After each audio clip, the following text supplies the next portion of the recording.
Hello guys, and welcome to another video with Cass on the Mizuma channel. So for today's video I bring you guys a brown mushroom farm, and this farm was actually very much fun to design. So in this video I just want to quickly talk about how it works and also show you guys the components that I came up with to solve the farming problem here. How it works you guys saw in the beginning of the video, so you probably know it all, but just to quickly explain some of the details. So you just grab a bunch of items from here, and then you can fill this up with as much bone meal as you possibly can. Then just step on the pressure plate, aim here, and the magic begins. So you can see the mushroom ceiling here, and then it goes down, but nothing happens. And as long as you are on top of the pressure plate, this will keep shooting bone meal to you. So yeah, just give it another one. You can basically aim here and hold your right mouse button here, and it will continuously replenish for you, just like I did here. So yeah, then we got another one, and every time we get three mushrooms, the blasting thing down here will fire and explode all of the three at once. We also take care of the stalk, and we have an item elevator here, so the items are immediately sent back up here and are conveniently stored right next to you. Okay guys, so let's move on to the explanations. So I want to talk about the four main systems: the bone meal system, the mushroom cap dealing with system, the stalk system, the blasting thing system, and that's all. There's the storage and item elevator, but if you don't know how those things work, maybe you can download the map or check out some of my old videos where I explain how everything works. Okay, so the bone meal system. So when you step on a pressure plate or flip this lever here, we just place this block here, we make a clock with those two observers, and that's all. So for the storage, we have this double chest connecting to this other chest plus three hoppers, and also this is a dropper. Like this dispenser here is being powered indirectly by a solid block, and this solid block just so happens to be a dropper full of bone meal as well. So plenty of storage here. And it's the green circuit that takes care of the bone meal thing. So let me take care of this. So whenever a giant mushroom grows, the typical mushroom we have is this one here. So we only allow it to have a four tall stalk, and the mushroom cap is always a 7x7 area minus the four corners. And there's also another very annoying restriction. So as you can see here, we have 1, 2, 3, 4 blocks for the stalk, meaning here is where the mushroom cap is supposed to be, but also this layer here, we can't have any blocks here. It has to be air. And this is why we have those caterpillars here or piston worms here floating mid-there, just because of this.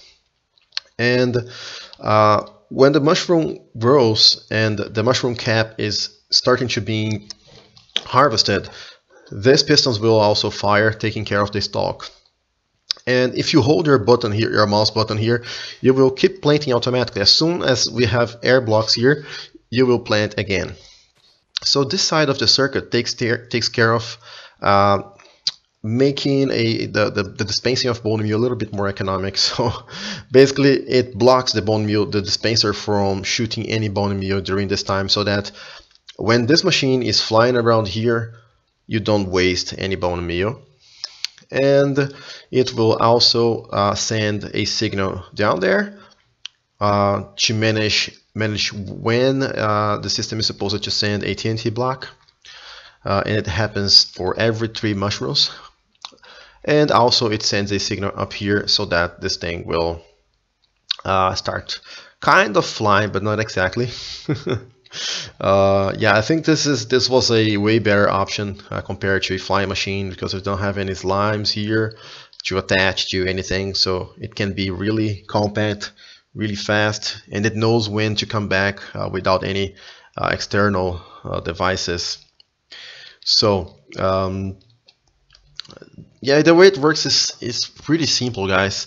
You can see here I'm using a bunch of clocks here. So when this line gets a pulse from the bone meal system, it creates a clock here by connecting this and this block in the same place.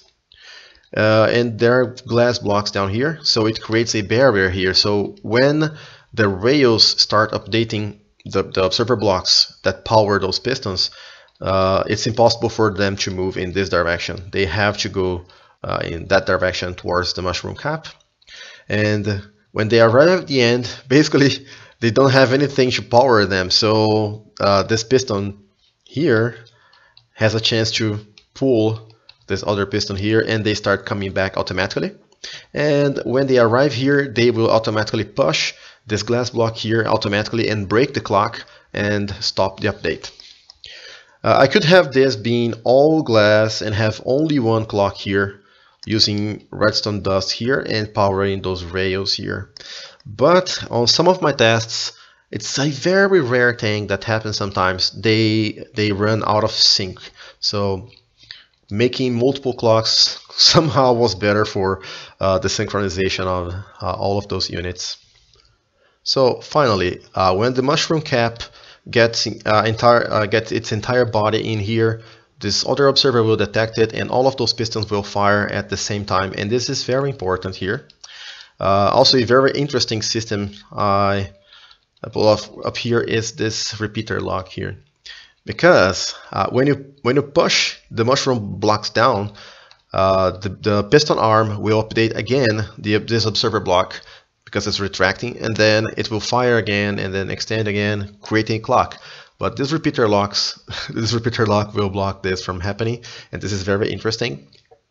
And then we have to come down with this signal down here, which I don't like very much, but it's very important. So remember this brown signal line going down here, because I will talk more about this in a second.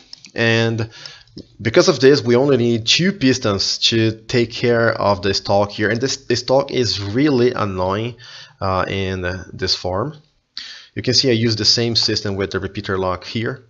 Once the giant mushroom grows, the observer block will detect it and then send a pulse here so that those pistons can fire and move everything to the side. But then it gets updated again. It won't happen again because of this repeater lock here. So this is very important. Okay, back to the stalk problem. So for every giant mushroom, we will have a 7x7 area minus the 4 corners, making it 45 blocks at the top. But then we have 4 blocks for the stalk, so we are back at 49. And that gave me an idea. Since we have 4 stalk blocks for each mushroom, if we harvest 4 mushrooms, we will have all the 4 corners that we need to make a perfect shape here and then blow it up with TNT. Except it's totally not worth it. So see here, instead of letting the stalk grow all the way up, I use those 2 leaf blocks, which is a trick I learned from the videos from the SciCraft crew. So guys, make sure to check them out. They have some amazing technology to provide to us. And then I only let 2 blocks from the stalk to grow. And the main reasons are, first, if you use a axe with Silk Touch, you won't be able to get those nice blocks. You can only get those blocks or mushrooms if you don't use Silk Touch. So it doesn't really matter. Those blocks don't really matter at this point in the game, at least. And if I wanted to keep all the 4 blocks and harvest 49 blocks instead of 47, which I'm doing here, I would have to have a set of 4 pistons here to push this around, and then 4 more pistons to push them on this direction, and then 8 more pistons to make the fit in here and then occupy the 4 corners. And then I would have a large cube, well, it's not exactly a cube, like that shape there. And then I would have to come up with a system to blow up that entire thing every time it forms, so that I don't waste any materials here. So this is absolutely not worth it. You are only using 2 blocks and making your system less laggy, more resource friendly. And you can see because of the bone meal here, I'm really trying to save you the hassle of going after all the resources. The redstone is kind of ready for this. I could just hook up 2 more pistons here and have this be like this, and then place another block down there, and it would work. But as far as my tests go, it's totally not worth dealing with this talk. So all I do here is I keep pushing them down here, and eventually they get, say, around here, and the TNT will blow them up. This little red circuit here acts like a counter, and it counts up to 3. So every time we detect a giant mushroom growth, this slime block pillar here moves using a 2-tick pulse, which means that this guy gets a 1-tick pulse. So the first time it will be like this. You guys can watch the lamp there. So second time it won't do anything, and third time the pulse goes through. And then it connects to this little machine here with a pulse extender, a torch here, a slime block here, and this is supposed to be full of TNT. We also have TNT here, and yeah, we have TNT everywhere, so there's lots of room for storage. And also this block here on top is a dispenser. The reason why it didn't fire now is because I broke the redstone dust here, because I don't want this thing to explode exactly now. So yeah, the TNT block will spawn, or be dispensed inside the slime block, and then the slime block's capable of shooting it through the water, and then it will explode midair here, destroying all of those blocks. The placement of this thing is really important. The TNT block will move or fly up nine blocks. It's a little bit more than 9. I would say 9.2 blocks or so. And yeah, the blast radius is really big, guys. Like if you are here and I have this entire thing one level up, you built 1 level up, I would get hit by the TNT blasting thing. So yeah, this is really dangerous. And the reason why I have this very specific time here is because this allows this little machine here to wait the exact right time when to move those blocks here, so that when the detector fires those pistons and everything moves down, we are able to synchronize those 2 pistons here, so the stalk also moves down at the same time, and it moves exactly when the TNT explodes, so that we are able to harvest all the blocks and not destroy the blocks. This is also something that I learned from the SciCraft guys. And maybe let's watch this in action. Maybe I will use wood here, because it will be more clear, because wood will become wood blocks and not mushroom items.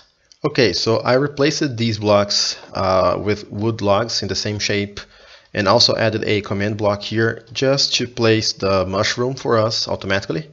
And with this lever here, we can see everything in action again. Okay, so this is 1. This is going to be 2. So let's see from here how many items it's going to drop. So you can see the TNT is already primed, just waiting for the right moment, and you can see.